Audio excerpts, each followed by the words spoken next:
Once again, I find myself here watching Wicked Binge's most gruesome childhood movie villain death videos. Fantastic. Let's have a look at Dreamworks villains and how they died. Let's move on to the more unique and seemingly painless deaths. Unfortunately for the rest of the villains on this list, we only have two baddies that fall into this category. Topping this section is the fairy godmother from Shrek 2. Being a magic wielder with many different spells in her arsenal, it could have gone much worse for the fairy godmother in terms of death. Given that the spell that ultimately destroyed her was also one that she tried to use against Shrek and Fiona to get rid of them once and for all. Well, you know what they say, you get what you deserve. Be forgiven for thinking that her end would have been a bit more, well, explosion-y. But instead, Fairy Godmother goes out not in a blaze of glory, but a blaze of bubbles. I mean, it's pretty instant. Can't really complain about that. As far as deaths go, that's not a bad one. And you could be buried alive, you could be burned alive, you could be drowned alive. I think that's a pretty decent way to go. Turns into bubbles. With how quick it happens and how painless it seems, it's probably the happiest end that someone as evil as her could have hoped for. Was the fairy godmother really evil? Yes, she was. But the eagle-eyed among you may notice that we're already about halfway into this video because I wanted to keep it to the deaths that are on screen. But there is an off-screen section that I would highly recommend you go and check out if you go ahead and watch the video. The linked in the description, the full video down there. Make sure you show support to the people that create these videos that we're allowed to react to, which is cool. Moving on, next is Tai Lung from the Kung Fu Panda series. Like Fairy Godmother, his end probably could have been a lot more painful had he not been fighting someone as unconventional as Po. He does get plenty of bruises and injuries, but what does Tai Lung in is the extremely powerful Wuxi Finger hold move. The Wuxi Finger hold move. I actually haven't seen Kung Fu Panda. I saw like the first half of Kung Fu Panda where the duck's making all the ramen. I didn't see the end of it though. Putting this death above Fairy Godmother's, not because it seems more painful, but because of the fear Tai Lung shows before it happens. The Wuxi Finger? Oh, you know this. Does he straight up Though actually seemingly die? quick and painless, it's still technically a means of death, even if he's essentially just sent to the spirit realm and unable to return. Yeah, he's straight up dead. The thing that could add to the gruesomeness of this was if someone like Kai did something to his spirit, perhaps even stealing his life force. But since we don't see this, we can only speculate. In any case, since the actual death didn't seem to be too painful or prolonged, we feel that we have to rank it low. Now, I hope you're not afraid of heights, because next are the deaths that were a result of falls from great heights. I am terrified of heights. I'm not a fan. Let me know in the comment section, are you scared of heights? Because I'm not a huge fan of it. Classic when it comes to animated deaths. First up is Humpty Dumpty from Puss in Boots. Oh no! Humpty had a great fall! Out of all the deaths on this list, Humpty Dumpty's is probably the most bittersweet, since his death also acts as a redemption as well as a heroic sacrifice. Oh no! He chose to die as a way to not only save his former best friend, as well as the town, but as a way to try and make up for everything he had done. Though he does have a great fall, just like the old rhyme said, seeing him leave behind a golden egg makes this death just a bit less sad. Even so, he was still— How does he leave behind I'm gonna be honest, I haven't seen Puss in Boots, so I don't know what the story of this is. Broke on impact. Maybe just a little gruesome to think about, but yeah, when he smashes open, you just see his innards. I guess it's a good thing that you don't see like the actual yolk. Is a yolk Humpty Dumpty's brain? End of painful and gruesome villain deaths. Next is General Mandible from Ants. For a little— Oh, dude, Ants is like a Bug's Life for woke, edgy teens. Ants, life is pretty tough. There are many things that can kill a bug, from being stepped on to drowning to even being attacked by bigger bugs. No, I swear, Ants is the ugly version of a Bug's Life. Just looking at it now, I'm just like, oh god, this is For General Mandible, his end was not only due to gravity, but his own anger and ego. If not for him attacking and trying to kill Cutter and Z, there's a good chance he would have lived. But while Z was lucky enough to survive a fall into water, Mandible instead ended up hitting a thick root. As if the fall wasn't bad enough, hitting something that hard and painful would surely make any viewer wince. And even knowing that it— Yeah, but if you drop an actual ant from a great height, it's not— Do ants take fall damage in real life? Was most likely an instant death doesn't quite take away from the brutality factor. Finishing up our falling section is Grimmel the Grizzly from the third Dragons movie.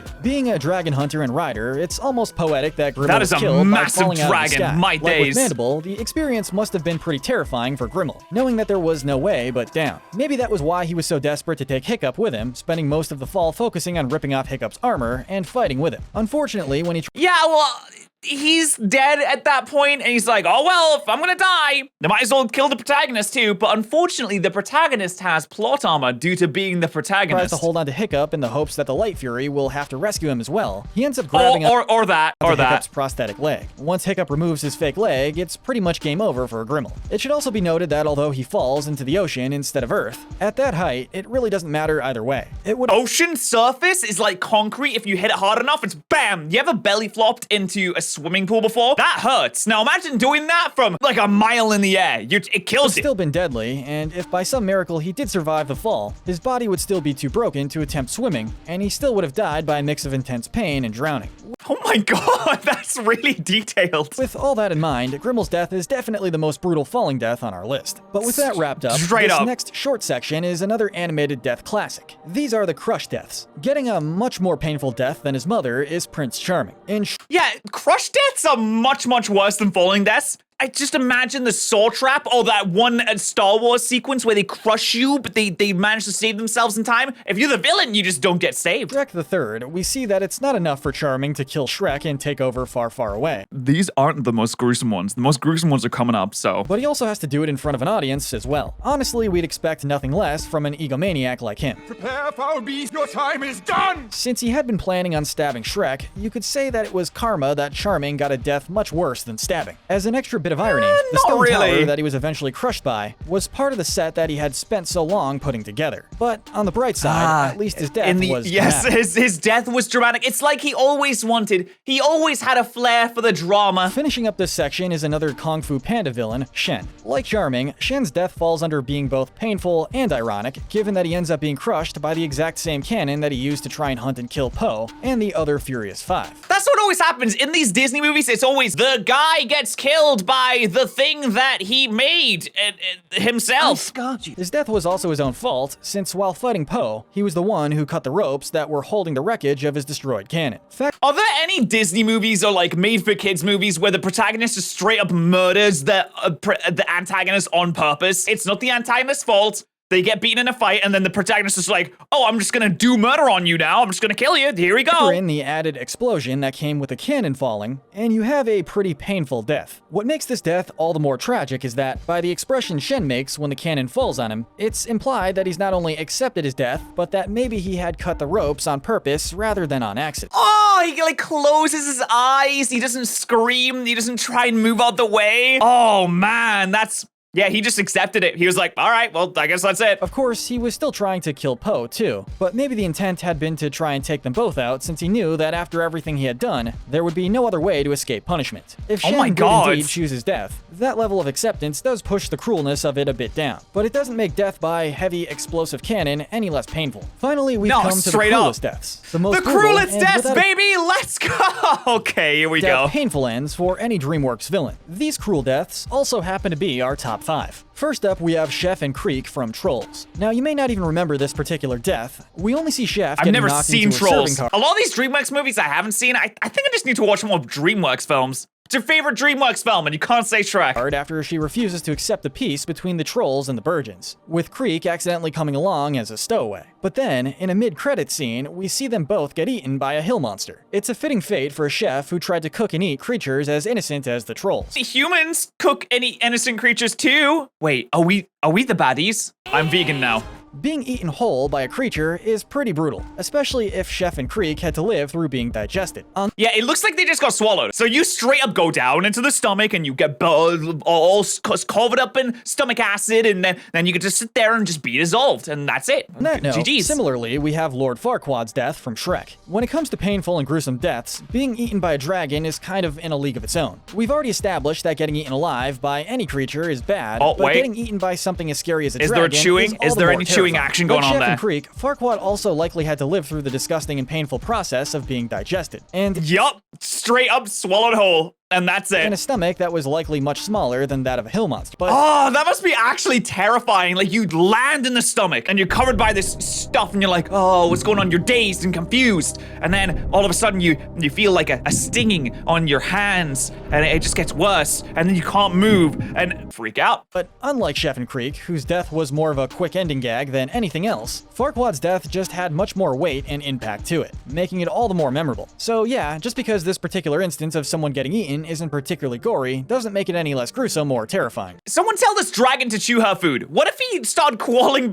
back up the esophagus? While very much a spectacle, Kai from the final Kung Fu Panda movie and his death isn't exactly your traditional explosion. Instead of having to deal with fire or dynamite taking him out, Kai is destroyed after getting exactly what he wanted, Chi. Having the Chi of the entire Panda village at his disposal, Po was able to overwhelm Kai with it. And as such, the extreme power and pressure that Kai felt from the Chi attack caused him to disintegrate from existence. Not See you only later, was this bud. painful, but the added pain of being Oh my unable to God. control or stop the flow of Chi just adds to how terrifying this death must have been for Kai. It Oh, just he goes to show straight up just exploded. that you don't always need a big fire to go out with a bang. Though, as seen with our last two entries, a bit of fire certainly doesn't hurt either. Galaxar Fire time, from baby. Monsters vs. Aliens Monsters gets our vs. silver medal Aliens? for most gruesome death. When we saw Galaxar set his ship to self-destruct, I think we all knew just how this guy was going to go out. Being at the core of his ship, he certainly felt that explosion too. We're all going to die! Nothing you can do about it! You also have to add in the He doesn't seem that evil, to be honest. anticipation of it, and how it must have felt for Galaxar being so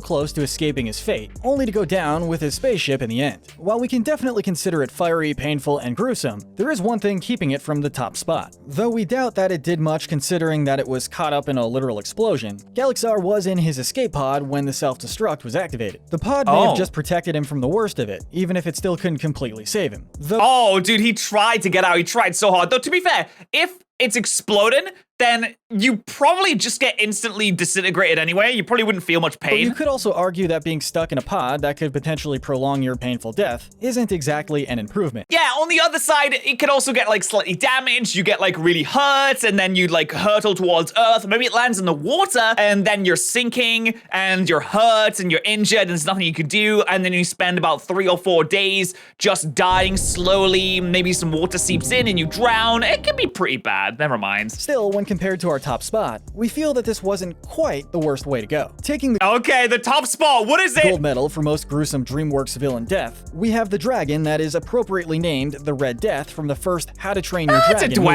dragon. They're not people. They don't have Though feelings. this monster of a dragon seemed nearly impossible to beat, the Red Death had the same weakness that every dragon has. When Toothless shoots a ball of fire into her mouth, the Red Death is completely powerless to stop what comes next. It's like its weak point in a video game.